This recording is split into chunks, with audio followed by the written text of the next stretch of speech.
Hello, and welcome to today's live reading of Hit on You by Brooke May, presented by Itsy Bitsy Book Bits. Prologue. Dance. Poetry in motion. A masterpiece of the dancer's own perfection. A piece of their soul they have brought to life in their heart, created in their mind, and transfixed audiences with their bodies. To a dancer, their art of movement is their starry night, their Sistine Chapel, their David. It is an art piece that flows as naturally as a running brook. And much like a filmmaker sees what he is creating through his camera lens, it is meant to be shared with the world. It is fluid, moving through one language barrier to another, spreading a message of the dancer's innermost thoughts. Even a child expresses themselves through dance when they have no knowledge of doing so or truly understanding it other than expressing themselves. We dance when we are overflowing with unbridled happiness, to a song we feel, and even when there is no music leaving, and nothing but pure contentment in your life will break out in dance. But for some, dance becomes so much more than something one does to a song or when happy. For those people, music is sometimes nothing but the white noise to fill the room for others watching to better understand what is being performed for them. That's what it became for me at a young age. You see, I was born in a small Midwestern town I'm sure you never knew existed, to a single mom who, despite so many of her shortcomings, tried to do right by me and my sister. But her right wasn't the right form of my own. While she did work hard to keep us fed, clothed, and a roof over our heads, she left raising my sister to me when she was also trying to find a man who would stick and willing enough to be our new daddy. It bred resentment that boiled over into pure anger and distance within me. Don't get me wrong, I'm glad my mom was a hard worker. She taught that skill to me and drove me to make my mark in the world far brighter than one she would ever cast and would last longer when I'm gone than hers ever will. And in turn, she resented me for doing things she never tried to do herself. I ran from that small town no one knows and landed myself in a place where no one knew me. I lost contact with my mom and sister, never feeling the least bit guilty, pushing them away to start my own life elsewhere. They never understood anyway, and even when I finally realized how immature I was to hold such hostility toward the woman who raised me and reach out to them, bitterness, nagging, and near hatred level anger was what greeted me. I was born a girl named Luke and grew into a woman who goes by Lou. I am stronger than any example I have ever had in my life, fierce and in no need for a man to make me feel whole because I can do it on my own. And that's not going to change. Chapter 1. Luke. The blunt tips of my acrylic nails attempt to bite into the solid wood of the hotel dresser I'm desperately clinging to. Sweat gathers on my palms, causing my grip to slip and the dress to continually slam against the wall. My mind cannot focus on who may hear on the other side, nor can I bring myself to care. The pleasure he is giving me, in a position I have never allowed myself to be in before, is completely unreal.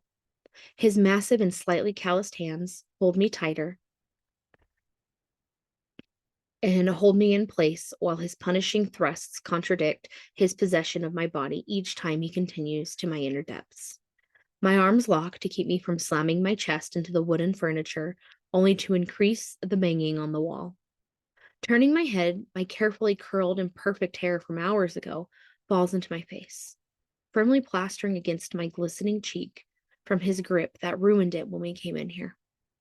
The only part of the blonde curl over my face moving is the piece planted over my parted lips.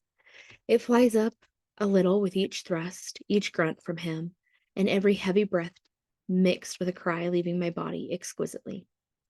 Harder, the moan rolls off my lips with the gentle command I've learned is the only thing he's willing to listen to. In the bedroom, anywhere he can fuck me is his domain. He rules over my body, and if I let him, my mind would go right along with the rest of me. But I'll never allow that to happen, not when I'm in full control at least. It's the moment where he's buried between my legs or down my throat I can't take the power. The control I have so carefully crafted around me to keep my walls in place, and he gives me every single ounce of pleasure he's willing to give me. The small commences I give him in order to get what I want, What I crave from him are the only pleas he will listen to, because giving me the pleasure I want gives him what he wants. The harder he fucks me, the more we both get off. It's the perfect relationship. He doesn't command anything of me outside of pleasing him. I work where I want, do whatever the hell I want. He lives his life and I live mine until he comes to me, sins for me, and fucks me until I'm a boneless pile of satisfied sexual bliss. Of all the men I've been with, he gives me everything I need and more. On the occasion he decides to spoil me, I don't object. I like nice things, and there is nothing wrong with me wanting something better for myself. I grew up with nothing in a nowhere place, but none of that matters in my life, especially right now. His hold on me punishingly glides up the sides of my still clothed body. The expensive, restrictive fabric of my dress does nothing to hide the burn of his hands trailing up from my hips, curving slightly into my trim waist, and to the flare of my breasts. My dress is pulled down, freeing my breasts from the confines and leaving them swinging except for one. His rough hand feels incredible as he claims it, his finger stimulating my pert nipple while his other talented hand continues up my body. Wrapping one thick finger at a time around the column of my neck, my head is tilted back. My breath catches in my chest, tightening every single fiber and filament of my body even more. My back curves, my ass still in place, moving with his every thrust, and my neck slowly brings my upper body back up as he gently yet firmly pulls me away from the furniture. Does the pain make you feel good, Lou? Does it make you feel alive? Does it show you how I own this fucking perfect body of yours? His words, along with his lips, brush over the hypersensitive flesh exposed on my neck once he has brought my back flush to him without breaking his momentum and our joint pleasure. Yes, screaming is all I'm capable of doing as my orgasm is ripped from me. Fucking yes. His grip on my neck tightens for a moment before he releases me to palm my neglected breast, bringing it to the same painful point as the other. That's right. His grunt is barely audible over the maddening slaps of our skin coming together. I own your body. Each word is emphasized with a hard verging on painful thrust he delivers to my body. With the extreme pleasure rolling through me wave after wave, I'm not allowed to slip back into the norm of what I call my post-glow meltdown. If I allow that, I won't come again. My mind will swim with everything I've told myself I should never allow myself with a man since the day I left where I came from. His ruthless stamina and rhythmic possession of my body never ceases to amaze me. As he takes every sinew of pleasure from my willing body, he's still completely aware of my own strength weakening. My arms begin to shake and my grip starts to falter, while his claim on my breasts vanishes and his thrusting halts. When he completely removes himself from me, causing my previous two releases to slowly trickle down my inner thighs, my head spins. I can't even take a moment to wet my tongue and question him when I'm spun around and lifted onto the edge of the dresser. My legs are spread wide to accommodate him and his impressive erection that spears back into me in an instant. The edge of the dresser is just as pushing as each of his powerful thrusts. He consumes me. My lips, neck, and breasts are all at his mercy, and I give them to him willingly. His hands do not cage me in, but remain on my body, gliding up my legs until finding the matching lace garters I wore just for him. Shit, baby. His thrusts become unrefined.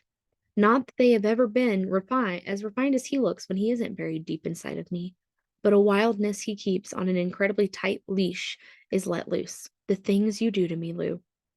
His flat, blunt nails dig into the flesh of my thighs as he grabs hold of each garter and tugs, giving me a fraction more pain than any other woman may think is right. My head falls back, all my strength abandoning me as my next climax grows closer. Even the crazed bounces of my long curled hair is too much weight to keep my head lifted, to keep my focus on him as he gets closer to his own release. Look at me. His snarl demands. Jacks me up so much more than I should allow. Don't you fucking dare come until I tell you to do so. Oh, my cry is equal part pleasure and pain while I clench my inner muscles to the tightest point I possibly can to get them in an attempt to hold off my orgasm. It won't work, not if he continues to hold his own back. Fuck me harder, I pant, my mouth refusing to close, staying parted. Fuck. His own cry causes me to loosen my hold on his swelling dick, urging him to let go inside of me. The dresser slams 3 more times into the wall behind us. I'm positive there will be a hole left behind one of us will have to pay for. Luke, my name rips from those sensual lips of his as his body grows surprisingly tight as his dick swells to larger lengths inside of me and releases his hot cum into the condom barrier between us. If I could even formulate any other facial expression aside from the pure spent bliss, I would be grinning right now and let loose a small chuckle at his scream. I may not always like my birth name, but at times like this, I love wondering what others who may be listening in think about it. His glistening forehead, plastered with thick, rich black hair, comes into contact with my equally sweaty and heaving chest. It's then, isolated in the exquisite bliss he has just given me, when the panic starts to creep in from the dark recesses of my mind I try to keep locked away during times like this. What the hell have I got myself into? Never in my life have I let a man like I have with this man. Several times over in the past 6 months, I've been fighting my natural instinct to run away from everything he's willing to give me, what feelings he brings to life inside of me, and stay put while reinforcing the fact I am not my mother. Keeping my thoughts and fears under control, I allow an easy smile to glide into place as his handsome face lifts, wearing a smile of his own. His mustache and closely cut, styled stubble frames his sharp and strong jawline. His tanned face and dark hair makes him look deadly and just as delicious. His usually gelled hair is tangled from my fingers, giving him that just fucked look and making me hungry for him again. For a moment, I'm petrified he can see right through my iron walls I have in my eyes and pierce right into my soul and see my fears on full display for him with just a single piercing gaze of his dark eyes. My mouth waters for another taste. My pussy tightens on its own greedy accord for another go, and I squirm under his probing. But I keep my smile in place. Fake it till you make it. That's just what I have done most of my life. He can't know I'm freaking out. I cannot give him any sort of power over me. I will not be like Mom.